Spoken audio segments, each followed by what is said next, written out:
June 25. నా కుమారుడవైన అబ్షాలోమా, నా కుమారుడా, నా కుమారుడవైన అబ్షాలోమా, నీకు ప్రతిగా నేను చనిపోయిన ఎడల ఎంత మేలు. అబ్షాలోమా, నా కుమారుడా, నా కుమారుడా. సమూయేలు 2వ గ్రంథం 18వ అధ్యాయం 33వ వచనం. అబ్షాలోము రక్షించబడ్డాడో లేదో అని అతని తండ్రి యొక్క ఆర్తనాదం. నా కుమారుడవైన అబ్షాలోమా, నా కుమారుడా, నా కుమారుడవైన అబ్షాలోమా. అనేక సంవత్సరాలుగా తాము ప్రార్థించిన రక్షణ పొందని బంధువు మరణం గురించి దుఃఖించే అనేక విశ్వాసుల దుఃఖాన్ని ఇది ప్రతిబింబిస్తుంది. అటువంటి సందర్భానికి గిలాదులో గుగ్గిలము ఏమైనా ఉందా? మనం తీసుకోవలసిన లేఖనానుసారమైన వైఖరి ఏమిటి? మొదటగా ఆ వ్యక్తి వాస్తవానికి క్రీస్తు లేకుండానే చనిపోయాడని మనం ఎల్లప్పుడూ ఖచ్చితంగా చెప్పలేం.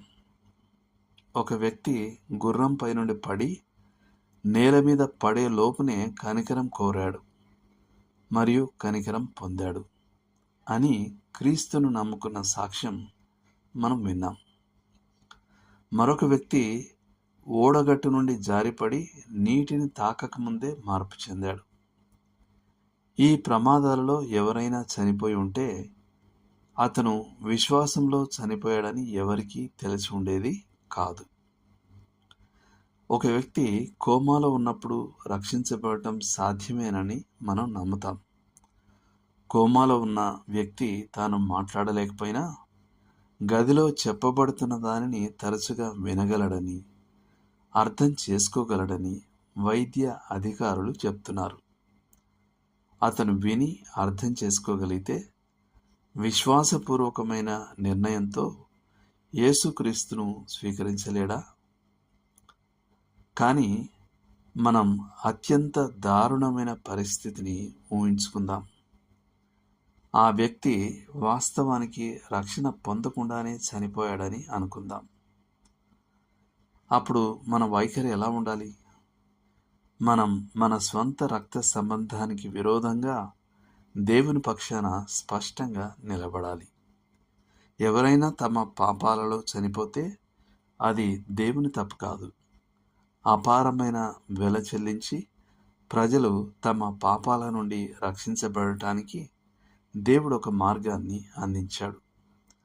ఆయన రక్షణ అప్పు లేదా యోగ్యతతో సంబంధం లేకుండా ఒక ఉచిత బహుమానం. మనుషులు నిత్యజీవం అనే బహుమానాన్ని తిరస్కరిస్తే దేవుడు ఇంకేం చేయగలడు? అక్కడ ఉండటానికి ఇష్టపడని ప్రజలతో ఆయన ఖచ్చితంగా పరలోకాన్ని నింపలేడు. ఎందుకంటే అప్పుడు అది పరలోకం కాదు. కాబట్టి మన ప్రియమైన వారిలో కొందరు నిరీక్షణ లేకుండా నిత్యత్వంలోకి వెళితే మనం చేయగలిగినదల్లా యెరూషలేమును చూచి ఏడ్చి, కోడి తన పిల్లలను తన రెక్కల క్రిందికి ఎలాగూ చేర్చుకొనునో అలాగే నేనును నీ పిల్లలను ఎన్నో మారులు చేర్చుకొనవలనని యుంటిని గాని మీరు సమ్మతింపకపోతిరి అని చెప్పిన దేవుని కుమారుని దుఃఖాన్ని మరియు హృదయ వేదనను పంచుకోవడమే. లూకాసు సువార్త 13వ అధ్యాయం 34వ వచనం. సర్వలోకమునకు తీర్పు తీర్చువాడు న్యాయం చేస్తాడని మనకు తెలుసు. ఆదికాండం 18:25. ఆయన పాపులపై తీర్పు తీర్చుటలోను పశ్చాత్తాపపడిన పాపులను రక్షించుటలోను రెండింటిలోనూ నీతి ఏర్పరచువాడు అని మనం అంగీకరించాలి. దేవుడు తప్పు చేయడు. ఆయన తీర్పులు సమగ్రమైనవి. విశ్వాసంతో కూడిన వారు దానిలో విశ్రాంతి పొందగలరు. కానీ తిరస్కరించిన వారి విషయంలో మనం శోకించాలి కానీ దేవుని న్యాయాన్ని తప్పుపట్టరాదు. దేవుడు మిమ్మును దీవించును గాక.